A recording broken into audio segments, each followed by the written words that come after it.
Welcome, everybody, to the Rise and Fall Fantasy Football Show, Week 4 edition. I'm your host, Dave Sarner. I'm going to be talking to you about every single matchup and every single fantasy asset that you need to know about for your Week 4 matchups here this week. And this week is a special week for me. I am riding solo for the first time today. No co-host today. It will be a solo show where we are going to go over every Week 4 matchup. We added a couple more statistics to the game-by-game analysis this week. We wanted to make sure that we got your quarterback rankings, your running back rankings, your tight end rankings, and your wide receiver rankings. Allow you to really see and get a holistic picture of what each team is doing. And from there, we're going to go through the analysis and get you your picks for this week's matchups. This week's episode, we have the Browns heading to the Cowboys, the Cardinals trying to make a comeback against the Panthers, the Colts visiting the Bears, and the Giants going into Los Angeles to face the Rams. The only injury, news, and note that we have for this episode for you guys is Michael Pittman has minor surgery and he is out for this week. Zach Pascal could be a tick up, or like we talk about in this episode, Mo Alley Cox could be an interesting option. That is all your news, notes, and updates for this episode in Week 4. Now, here is Episode 3. Next matchup, we have the Browns, Cleveland Browns, who just came off a win against the Washington football team, against the Dallas Cowboys, who came off against another tough loss to the Seahawks. Man, this is going to be a little different than the matchup last week with the Browns and the Washington football team. They get a much more high-powered offense this week. Now, it's going to be a weird matchup, I think, from a fantasy perspective, because you might see Browns put up more points offensively, or if the Browns are stingy on defense to a degree, you might see a little decrease in stats offensively. Last week, though, Nick Chubb, Kareem Hunt still got it done. Sort of held in check compared to what they've done, but 23 points, you're not going to complain about that. Wide receivers didn't do much last week, but let's be mindful of the game script or game flow. Washington had a lot of turnovers on their side of the field that allowed the Cleveland Browns to have great field position. They didn't need to throw the ball as much. As you can see here, 156 total yards thrown. He did not have a lot of attempts either because of how good the running backs, 36 points for them. You didn't really need that. But that, with all that being said, even without that, 23 points total for the receivers and tight ends combined. And then, of course, the defense had a really good game. I don't expect that defense to have the same kind of game against Dallas. And I don't expect the wide receivers to have such a low game. I'm telling you, that was more from game script, not just, well, they're not going to utilize the tight ends. It's not going to work. We're going to feed them. Listen, I can guarantee you, if we were in that game more, if it was more of a competitive game, they would have been throwing the ball a lot more. And if the field position wasn't as favorable for them, they wouldn't have had to just run the ball down our throats into the end zone. I don't like the running backs this week as much, but you're still going to start Nick Chubb. You're still going to start potentially Kareem Hunt. Just be a little bit more mindful about Kareem Hunt in the passing game. We do see Cowboys let up a lot of points in the passing game here. I actually think this could be one of those weird weeks that Kareem Hunt outproduces Nick Chubb. So he's actually someone on my rise list this week. I love Kareem Hunt. Again, number 2 against wide receivers, number 8 against tight ends. Number 8 against tight ends for the Cowboys. They're letting up a lot of points, and they're 3rd against quarterbacks. So Baker Mayfield actually has a really strong matchup. Nick Chubb, you're still going to start even at 24th ranked defense or 24th ranked defense for the Cowboys against the run. I think the game script has also kind of made it where the other teams they're big shootouts. Seattle, the Falcons, they've had a lot of big shootouts, and they haven't had to. The other team didn't really need to run the ball. They were kind of in pass mode the whole time. You're going to see that differently this week, and I still think Nick Chubb is going to go off, but I think that you're going to see both of them go off this week. I love Kareem Hunt. Love him. Odell Beckham, obviously the rankings this week are in favor of this passing game. This is a week that I may put a flyer on Baker Mayfield and take a shot on him. I do like Odell Beckham to get in the end zone this week and have a bounce back week. I think Jarvis Landry will have a decent week. And tight ends have still not really produced crazy against them. I don't really expect much from this area. Maybe Harrison Bryant gets in the end. Who knows? I think Hooper did get hurt, so just be mindful of that, that he might not be available. So if that's the case, and this is a high-scoring game, expect Jarvis Landry to have a lot of receptions. Expect Odell Beckham to get the ball, and expect Kareem Hunt to have a monster game potentially. On the other side, you're going to start Dak. You're starting Zeke. You're starting Amari Cooper. The other receivers are really interesting. I don't know. See, personally, for me, Cedric Wilson, I'm not high on. I think a lot of people probably went out last night and spent a lot of money on a receiver who's number 4 on the depth chart, and it's going to be clearly number 4 on the depth chart. CD Lamb would have had a much bigger day if he didn't get hurt. So if he's healthy, you fire all 3 of them up again. Especially this week, I think Amari Cooper is going to get the tougher coverage. Michael Gallup on the outside, on that side, might get tough coverage to a degree. But I do expect, put it this way, I expect this week to potentially be, remember we talked about 2 receivers always kind of step up out of the 3. We see it with like Julio, Calvin Ridley, and Russell Gage. We're seeing it with Amari Cooper, Gallup, and CD. It just seems like 2 are going to really produce and one's going to kind of be that, right behind them kind of producer. This week with the injuries, it ended up being CD Lamb. I think, though, it would have ended up being Amari Cooper if CD didn't get hurt in the second half. Well, this week, I expect that to be the case. Amari Cooper could be shadowed by Denzel Ward. I don't know if they're going to line him up that way or not. If they do, Michael Gallup and CD Lamb, especially CD in the slot, I think has a good opportunity for a big bounce back week. I had him highly ranked last week, and I was right. I'm going to say it. I was right. He would have had, 6 for 5, 65 yards before his injury. That was before the production for Michael Gallup. So Gallup had to kind of step up after the injury. It would have been the CD Lamb show.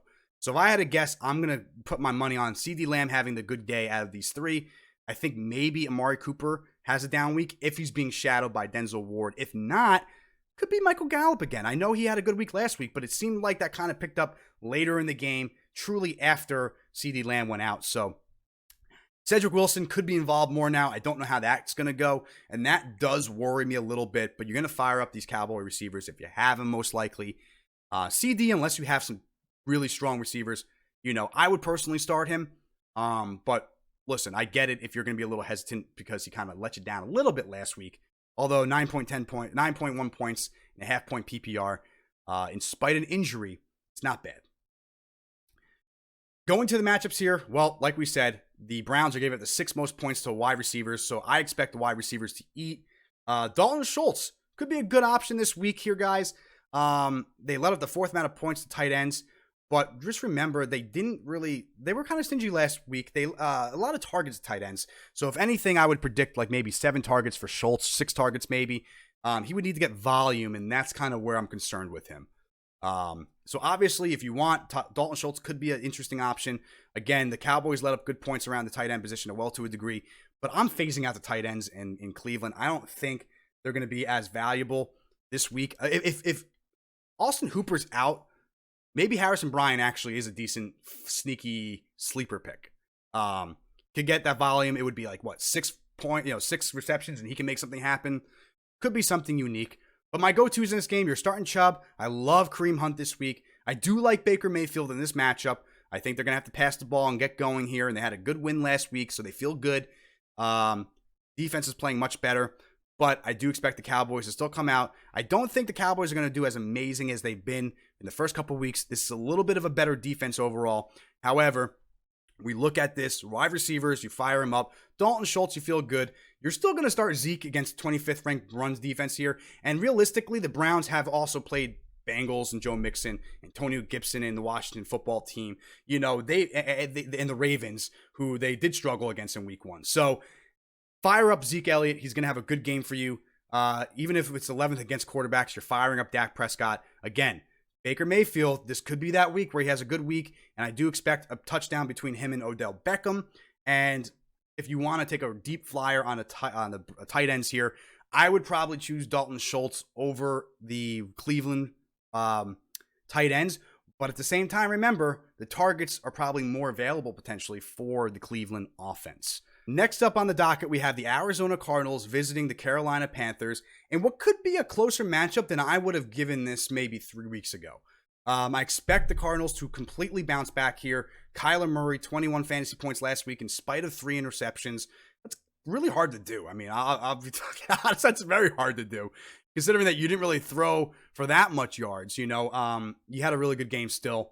DeAndre Hopkins, you're going to start him. He's getting elite targets, and he's making a lot of production with those targets. So he's a elite wide receiver 1, no doubt about it. The running backs. Now, the running backs have a really good matchup this week. The Carolina Panthers are second against the run.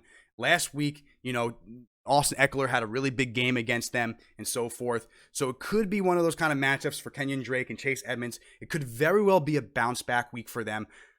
I'm a little cautious though, because this has kind of been the stats, against teams who we thought, hey, they're going to do this,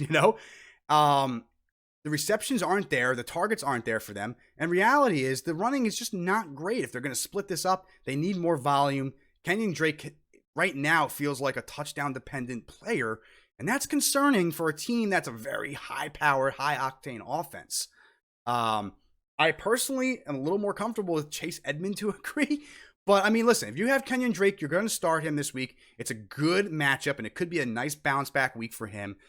I don't have any stocks in Kenyon because, I didn't think this was going to happen, but now that I'm seeing it, it does worry me. In terms of wide receiver, again, Hopkins is your guy. I don't know if you're going to go out of your way. Listen, if you went and got Andy Isabella, I'm not going to say it's a bad pickup, but I don't think it's an amazing pickup either. I think that's a guy who, we got to see how consistent he's going to be. It might just be one of those like boomer bust kind of guys, because now people are like, well, he did it against Washington. Let me tell you about the Washington game. I can guarantee you he didn't do anything outside of letting Troy Apke do it to himself. Troy Apke is one of the worst free safeties in the first few weeks that I ever saw. He couldn't get angles, he couldn't make tackles, and he was awful in coverage, fighting on almost everything. So he was wide open on that big play in Washington. And last week against the Lions, listen, 4 for 4, 47 yards. He had the 2 touchdowns, but the volume is not there. It does concern me. 4 for 4, 47 yards. You take away the touchdowns, and he had a really average game. So just be mindful if you got Andy Isabella. It could be a decent matchup this week, but let me just be clear about this. The the Panthers rather, are pretty good against the pass. It's the running backs where they're really weak, and this could be a really big rushing game for Kyler Murray this week, not a passing game. Hopkins is going to eat. I know that for a fact. I'm not worried about that. I do think that that's going to produce the value there, but I don't know if the other guys are going to eat or produce at all. So, of course, we're going with Kyler Murray. We're starting Hop. I'm phasing out almost everyone else here. Maybe you go with a Cardinals defense is a decent play this week. And then Kenyon Drake, obviously you feel good about starting him, but just be mindful.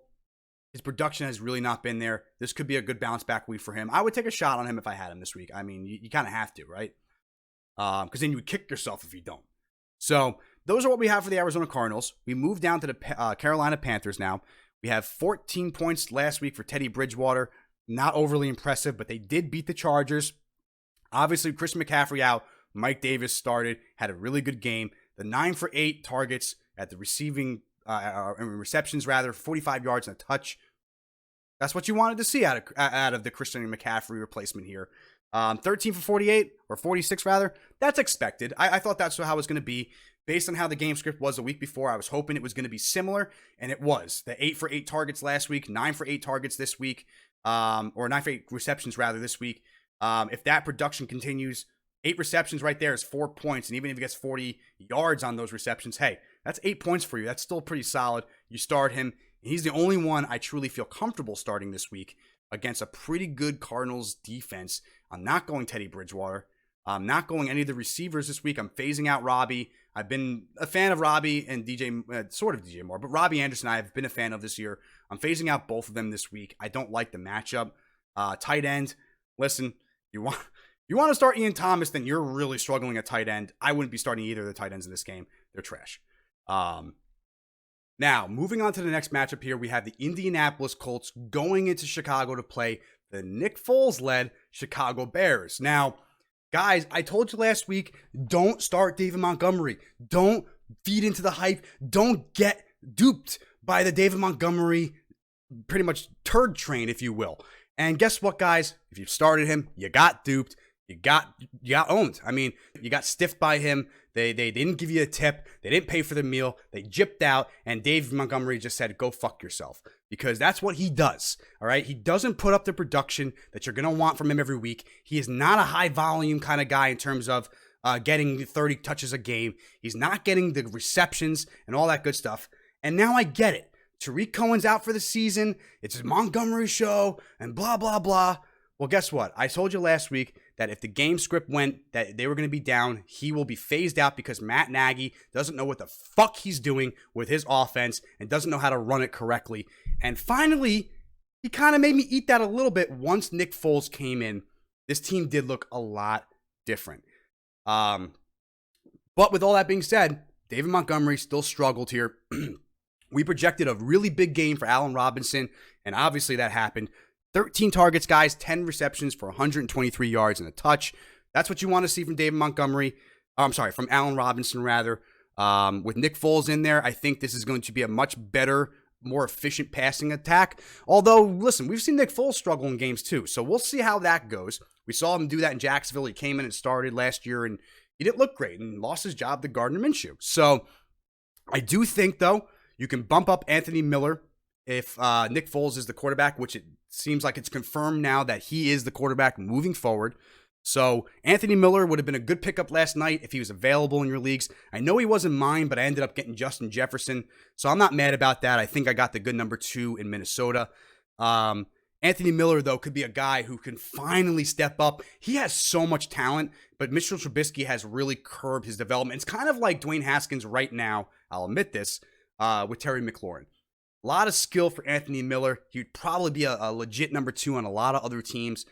Just needs someone who could really get him the rock. I think that happens this week. I think he has more than 5 for 2 for 41 because that was when Nick Foles came in, is when Anthony Miller started to go off. So I do think that he can produce this week. I like him. Now, some people are going to go out on the waiver wire and maybe get Cordell Patterson because of Tariq Cohen. If Matt Nagy can't use Tariq Cohen the correct way, what makes you think he's going to do that for Cordell Patterson? I'm just going to leave it at that. On the other side of things, we have the Indianapolis Colts here. Jonathan Taylor came back to earth a little bit here, 13 for 59 and a touch. He had the 1 reception for 3 yards, so nothing crazy there. Nyheim Hines had that game. So this is with Nyheim Hines that Matt and I projected that you were going to have as your handcuff. 5 for 4 in the receptions, 40 yards. He had 7 rushes for 21 yards, 20 rushes between the two of them. And then, oh, by the way, Jordan Wilkins got 9 rushes as well. Again, remember, this was a weird matchup. The Jets, they dominated them extremely early. So don't be surprised if this is a little bit different of a game script. I expect Jonathan Taylor's numbers to go up. I expect Nyheim Hines' numbers to go up. And I don't expect Jordan Wilkins to have 9 carries here. It could be the case, but part of me really thinks that this might have been more of, hey, we're up by so much, no reason to put Jonathan Taylor in there. After we just lost Marlon Mack, put in our backup, Jordan Wilkins, let him get the rushes. And I think that's kind of what you saw here to make sure that they kept the running backs healthy. Let's face it, they lost Marlon Mack. They don't want to lose Jonathan Taylor too. So I do think that they take a step up this week. And I do think that obviously Mo Alley Cox, if he's not owned, he should be owned by someone in your league. Even with Jack Doyle back, I think Phillip Rivers is starting to get a really interesting rapport with him. Even the 3 targets. This guy is explosive. This guy is explosive. And he makes some big plays. He had 118 yards, I think, last week on 6 or 7 receptions or something along those, or 5 receptions. He's making big plays with his opportunities. I would like to see the volume or the opportunities go up for him, but I do really like him if he's the guy, if Jack Doyle is out. And I just want to double check to make sure that we updated everything here. From the injuries that I put on the side. Yeah, okay. So no one in this matchup. So we don't know right now if Jack Doyle is back or not. I believe he was back last week. I could be wrong. But we'll see. We'll see if this week he's going to be out or not. If it's going to be the Mo Alley Cox show again. If he's going to be the number 1, we'll get an idea this week. By the way, I do like TY this week. I think it is a bounce back week, potentially. Although, I'll say this. The Bears and the Colts are both pretty damn stingy in most departments. Again, 17th against tight ends is the weak point in this matchup. Mo Alley Cox, if he's the starter, if they give you good news like, hey, even Jack Doyle in the lineup, Mo Alley Cox is the guy, and he's projected to be the tight end, I would start him this week. I would take a flyer over, Logan Thomas, over even, some of the other guys that we talked about that you might need to start someone over this week. Even Eric Ebron and stuff like that. That's an interesting one, though. I don't know if I would do Eric Ebron over Mo Alley Cox this week. That's a really interesting matchup. I think Eric Ebron would have the matchup for me because, especially if Deontay Johnson can't go, because they were really pretty good against tight ends in that matchup. And the Bears are pretty stingy, and I don't think it's going to be turnover mania like it was with Mitch Trubisky. On the other side of things, 27th against the run, guys. The Colts are a really good defense. Oh, by the way, they're allowing like the second least amount of fantasy points overall as a team on a weekly basis right now. The Colts defense is that good, and they're putting up good points defensively. I do like that Colts defense. Even if the Bears do come up a matchup, they might get a turnover or a return for a touchdown. I'm obviously not starting Nick Foles, even though he's a starter now. I'm also not starting Phillip Rivers this week. Not a really great week for me. T.Y., I'd be hesitant. If you have a better option, maybe this is a week you actually sit T.Y. It might be a tough week for him, although it's hard to like not put him in. But I would not be starting anyone like a Michael Pittman or a Zach Pascal. You don't start them. The Bears, again, the running backs, 25th overall. Jonathan Taylor, you're starting, but he might not be an amazing game. So just be mindful. Game script could determine Nyheim Hines might be more of a guy they utilize. Or if they need to get just churn yards out, maybe Jordan Wilkins does, eat into these carries. I'm going to be curious to see how Jordan Wilkins is utilized this week to see if we truly have a number one in Jonathan Taylor. So that being said, I'm not comfortable with a lot of guys in this game. You're obviously going to start Allen Robinson if you have him. Just be mindful. He's going up against a really tough defense. I do kind of like Anthony Miller in this matchup. I think he could be the sneaky play here. And then obviously, the guy that we haven't talked about on the other side, Jimmy Graham. He might be an asset, guys. He might be an asset for you, but not this week. Colts are 32nd against tight ends. I don't expect Jimmy to come back and have a great game. That is why I'm kind of high on Anthony Miller. I think people might focus in on Jimmy. They might focus in on David Montgomery starting or something like that and Allen Robinson. But I think Anthony Miller might be the guy to produce this week. Could be a little bit of a deep sleeper for you this week if you have him and you need a receiver to put in your line. The next game we got is the Giants going into the Rams. We have one of the highest scoring teams against one of the lowest scoring teams overall in fantasy points. And week three's matchups can really, really give you a good description of how that would look. 34 points for the Giants in week 3, 109 total for the Rams. I mean, they tripled the amount of fantasy points per game. Giants, man, they are struggling. And I'm going to make this as simple as possible. We're phasing out the Giants this week. I don't like them against the Rams. The Rams defense has not been overly amazing, but they've played some really good teams. And I don't think they have the ammunition to compete with the Rams this week in terms of the Giants. The running backs haven't shown me anything. I think like Devontae Freeman will end up coming in having like 6-7 points or something like that. Maybe Deion Lewis has some receptions that gives him some value. But hey, listen, I'm off on Darius Slayton. I'm off on Golden Tate. I'm off on Daniel Jones. I'm off on Evan Ingram. Really not much else to say. On the other side, you're starting almost everyone that you can here. Jared Goff, you throw in. He has a really good matchup this week. Darrell Henderson, you're starting. I think we're getting a clear idea that they do really want Henderson to be the guy. It kind of feels like that's kind of what they've been trying to push for the whole time in terms of the offseason going into now. And now it's finally starting to happen. Darrell Henderson, you fire him up this week. He got 18 points against the Buffalo Bills last week on 20 touches, 114 yards, and he added another reception there. I expect similar kind of numbers against a Giants team who is really not that great right now, who is not producing on offense. Rams is a must-start defense this week, in my opinion, as well. The Giants losing Saquon, and I just don't trust them right now. I have to see more. The 49ers really gave them the lumber, and they didn't even have half their team. Tyler Higbee. I do think this is going to be a bounce-back week. Now, before I say that, let me just reiterate, I don't like the matchup. 28th overall in points against for the Giants. So they gave up the 28th fewest fantasy points to tight ends and the 23rd fewest points to quarterback position. However, I really believe that this week that Jared Goff, you can still start him. He might have a little bit of a down week. Maybe he doesn't have 27 fantasy points. But I do think that he gets at least 2 touchdowns thrown. I think Tyler Higbee gets one of those touchdowns this week and has a really good game. I also think that you're going to see both the receivers play pretty well from a yard standpoint. You can feel good firing up Robert Woods and Cooper Kupp. Just be mindful that James Bradberry is pretty good. And that so whoever's on his side might have some issues if they move him around.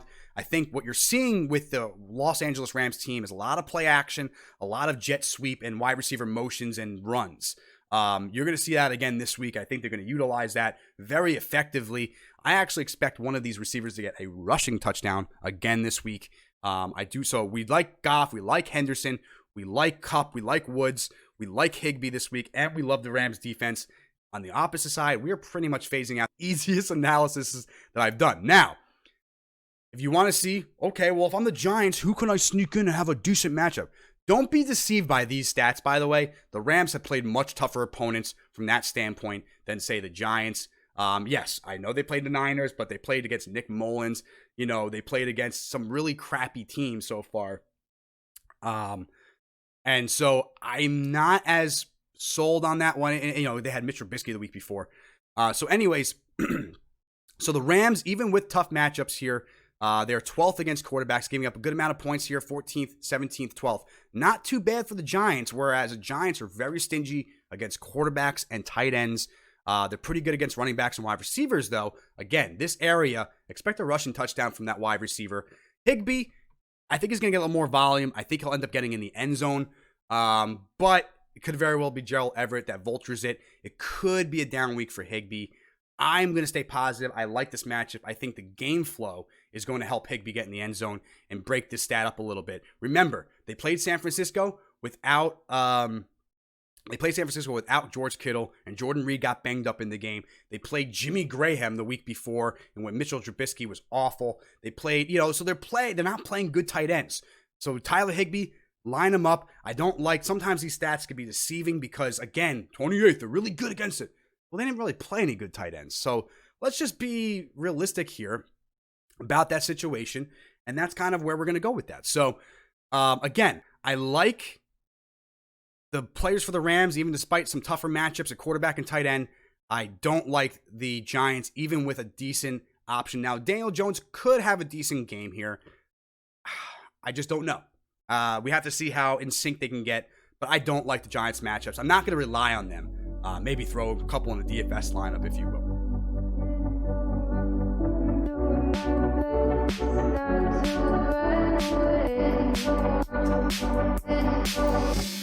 Sitting throwing rocks across the pavement.